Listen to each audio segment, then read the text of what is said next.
మీ car EMI కట్టలేకపోతున్నారా? మీ car EMI మేము కడతాం. ఈ నెంబర్కి కాల్ చేయండి.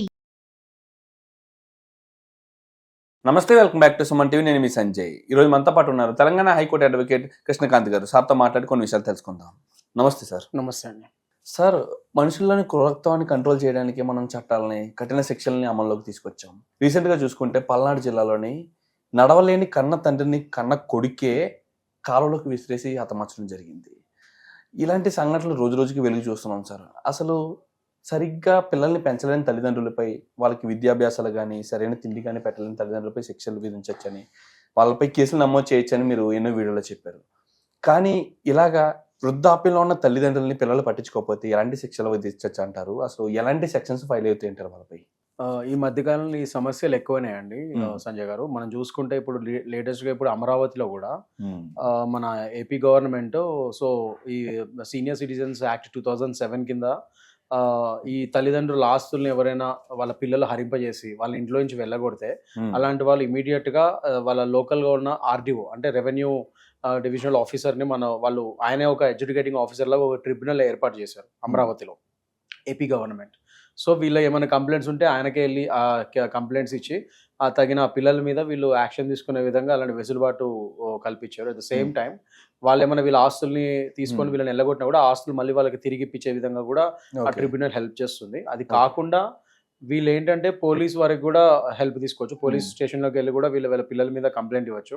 వీళ్ళు ఫిజికల్గా కానీ ఇట్లా ఏ విధంగా వాళ్ళని బెదిరించినా, మన కొట్టినా, తిట్టినా అలాంటి వాటి మీద కూడా పోలీసు లోకల్ పోలీస్ స్టేషన్కి వెళ్ళి వీళ్ళు 100% వీళ్ళు కంప్లైంట్ ఇవ్వచ్చు.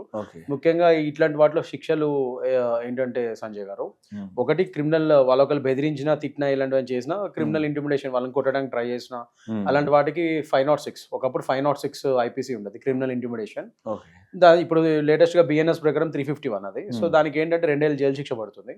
సో క్రిమినల్ ఇంటిమిడేషన్ కి. అది కాకుండా ఇందాక మీరు చెప్పిన పల్నాడు కేసులో ఖచ్చితంగా అతని కొడుకు మీద మర్డర్ కేసు పడుతుంది. సో 103 ఆఫ్ బిఎన్ఎస్ ప్రకారం ఆయనకి either life imprisonment are death penalty పడే ఛాన్సెస్ ఉంటాయి ఇలాంటి కేసులో. సో మోస్ట్లీ అక్కడ వేరే ఫ్యాక్టర్స్ కూడా బేరీజ్ వేసుకుంటారు కాబట్టి మాక్సిమం ఒకళ్ళు ప్రూవ్ అయితే ఆయనకి లైఫ్ ఇంప్రిజన్మెంట్ పడే ఛాన్సెస్ ఎక్కువగా ఉంటాయి. సో ముఖ్యంగా పల్నాడు ఘటన చూసుకుంటాం.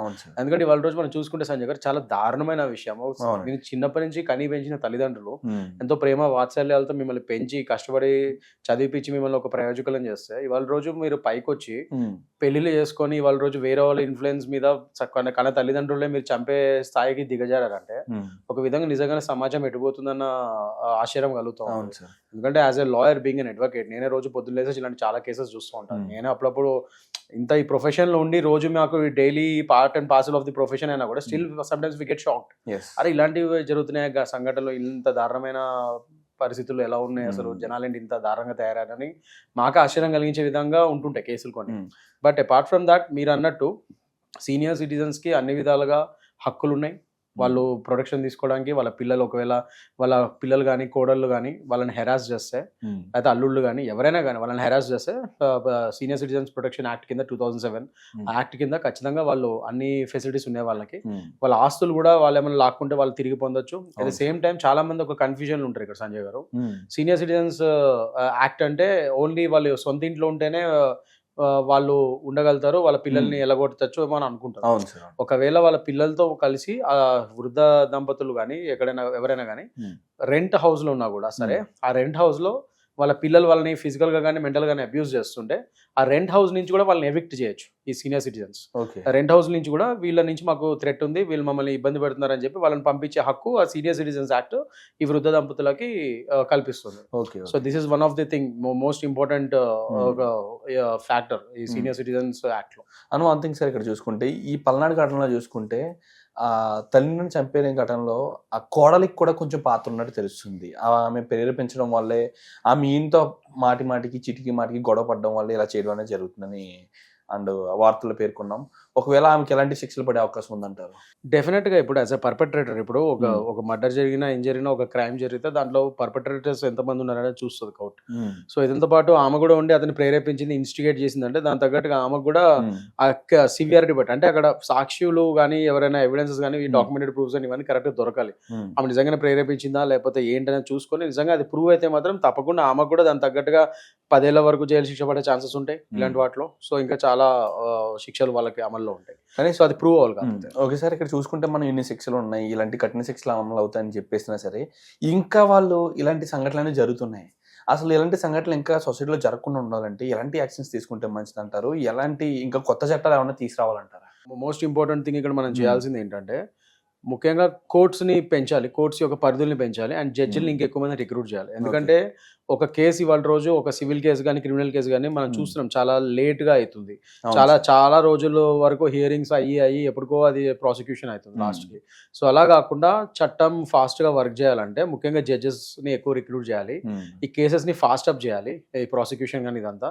At the same time through investigation, మనం పోలీస్ డిపార్ట్మెంట్ వైపు చూసినప్పుడు కూడా వాళ్ళు తరో ఇన్వెస్టిగేషన్ చేయాలి. ముఖ్యంగా క్రైమ్ కేసెస్లో నేను చాలా ఇంటర్వ్యూస్లో డిబేట్స్ ఎప్పుడు చెప్తూనే ఉంటాను ఏంటంటే first foremost thing any criminal case major chunk of the case ఎక్కడ సాల్వ్ అవుతుంది అంటే ఈ ఇన్వెస్టిగేషన్ పార్ట్ ఇంపార్టెంట్, అక్కడే సాల్వ్ అయిపోతుంది. సో పోలీస్ వారు వాళ్ళ యొక్క డ్యూటీని కరెక్ట్ గా చేస్తూ తరో ఇన్వెస్టిగేషన్ చేస్తే ఇలాంటి కేసులు ట్రయల్కి వెళ్ళినప్పుడు చార్జ్ షీట్ ఫైల్ అయిన తర్వాత అక్కడ ఫాస్ట్ అప్ అయ్యే ఛాన్సెస్ ఉంటాయి.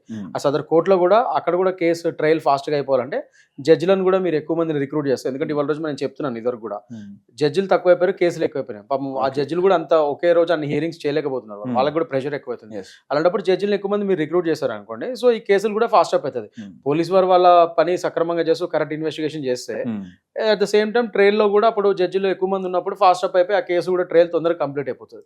సో న్యాయం జస్టిస్ తొందరగా దొరుకుతుంది. అలాంటప్పుడు కేసులు ఫాస్ట్ అప్ అయినప్పుడు ఒక విధంగా జనాలకు కూడా ఒక భయం కలుగుతుంది. ఏంటంటే అమ్మో వెంటనే శిక్ష పడుతుంది, వెంటనే ఎవరినైతే భయంతో క్రైమ్ రేట్ తగ్గే ఛాన్సెస్ ఉంటాయి. సో కొత్తగా మనం ఏవో కొత్త చట్టాలు తెచ్చే కంటే ఉన్న చట్టాలని ఫాస్ట్ అప్ చేసుకుంటే బాగుంటుంది. అవును సార్. ఈ సంఘటన బట్టి దృష్టిలో పెట్టుకున్న అసలు సమాజానికి మీరు ఏం చెప్పబోతున్నారు, ఏం చెప్పాలనుకుంటున్నారు? సమాజానికి చెప్పేది ఏం లేదండి. సమాజం ఎప్పుడైనా సరే మనం ఎన్ని చెప్పినా ఏం చేసినా జరిగే క్రైమ్ రేట్ అలా పెరుగుతూనే ఉంటుంది, అది నడుస్తూనే ఉంటుంది. At the end of the day ముఖ్యంగా ఇప్పుడు నేను ఒకటే చెప్దాం అనుకుంటున్నాను, ఈ ఫాస్ట్ ఇంటర్నెట్ యుగంలో మోస్ట్ ఇంపార్టెంట్ థింగ్ ఏంటంటే చిన్న పిల్లల నుంచి పెద్దవాళ్ళ వరకు అందరికీ ఇంటర్నెట్ యాక్సెస్ ఉంది. సో ఆ ఇంటర్నెట్ అనే దానికి ఒక సెన్సార్ లేదు. ఆ సెన్సార్ లేకపోయేసరికి ఏమైందంటే ప్రతి ఎటువంటి కంటెంట్ చిన్నపిల్లల నుంచి పెద్దల వరకు ఎలాంటి కంటెంట్ చూస్తున్నారో దానికి ఒక స్క్రూటినీ లేదు అది. సో అలాంటప్పుడు చిన్న పిల్లల వరకు కూడా చెడిపోయే ఛాన్సెస్ ఎక్కువ ఉంటుంది. అండ్ ముఖ్యంగా మొన్న మీరు చూసుకుంటే కొన్ని హీనస్ క్రైమ్స్, నేను మీరిపేట్ మర్డర్ కేసులో కూడా చెప్పడం జరిగింది ఎక్కడో. అది ఏమైందంటే అతను ఒక సినిమా చూసి దాని ప్రకారం ప్లాన్ చేశాడంట అదంతా చేయడం. సో ఇలాంటివన్నీ అసలు సమాజం ఎక్కడ పోతుంది అంటే మనమే ఒక విధంగా సమాజంలో క్రైమ్ ఎలా చేయాలి, ఎలా చేసుకోవచ్చు, ఇవన్నీ క్లియర్గా ఇంటర్నెట్ లో దొరికిపోతుంది. అండ్ మోస్ట్ ఇంపార్టెంట్ థింగ్ ఒక క్రైమ్ చేస్తే ఎలా చేయొచ్చు, దాన్ని నుంచి ఎలా తప్పించుకోవచ్చు అనేది మీరు ఇంటర్నెట్ లో మీకు ఆ కంటెంట్ దొరికిపోతుంది టైప్ చేస్తే. సో ఇవన్నీ కూడా మనము చూసుకోవాలి. అలాంటప్పుడు ఒక సెన్సార్ బోర్డ్ టైప్ లో వాటికి కూడా ఒక సెన్సార్ ఇన్స్టిట్యూషన్ ఉండాలి. ఇంటర్నెట్ లో మనం ఎలా అబౌవ్ 18 years వాళ్ళు చూసే కంటెంట్ ఏంటి, బిలో 18 years చూడకూడని కంటెంట్ ఏంటి, అలాంటి వాటికి కూడా మనం ఈ ఫిల్టర్స్ పెట్టుకుంటే ఇంటర్నెట్ కంటెంట్ లో కానీ దేంట్లోనే కానీ కొద్దిగా బెటర్ అవుతుంది. సో ఎందుకంటే ఇప్పుడున్నంత ఇన్ఫర్మేషన్ డేటా ఇదివరకు లేదు 20 years బ్యాక్, ఇప్పుడు ఎక్కువ అయిపోయింది ఆ డేటా అవైలబిలిటీ ఎక్కువ ఉండేసరికి క్రైమ్ రేట్ కూడా దాని దగ్గర పెరుగుతుంది. సో ఎలాంటి డేటా ఎలాంటి వాళ్ళకి ఇవ్వాలి అన్నది కూడా ఒక కరెక్ట్ పద్ధతి ఉంటే అప్పుడు బాగుంటుంది. Thank you sir, thank you very much sir. Thank you.